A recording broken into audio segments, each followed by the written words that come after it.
আমি এখন একটা তরমুজ খেতে দাঁড়িয়ে আছি। তরমুজ চাষ কিভাবে হয় এটার সাথে আমরা অনেকেই পরিচিত, অনেকেই আবার অপরিচিত। যারা চাষ করে তাদের কাছে বিষয়টা খুব সহজ, কিন্তু যারা চাষ করি না তারা বিষয়টা সম্পর্কে অবগত না।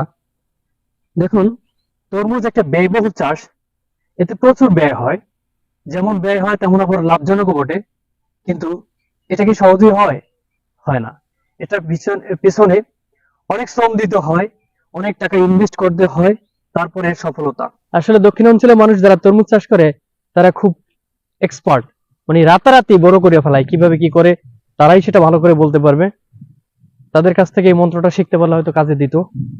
কিন্তু তরমুজ যারা চাষ করে তাদের গিরায় গিরায় বুদ্ধি, চাইলেই কেউ কারো কাছে সেই তথ্য হস্তান্তর করবে না। এটা তাদের ব্যক্তিগত বুদ্ধি।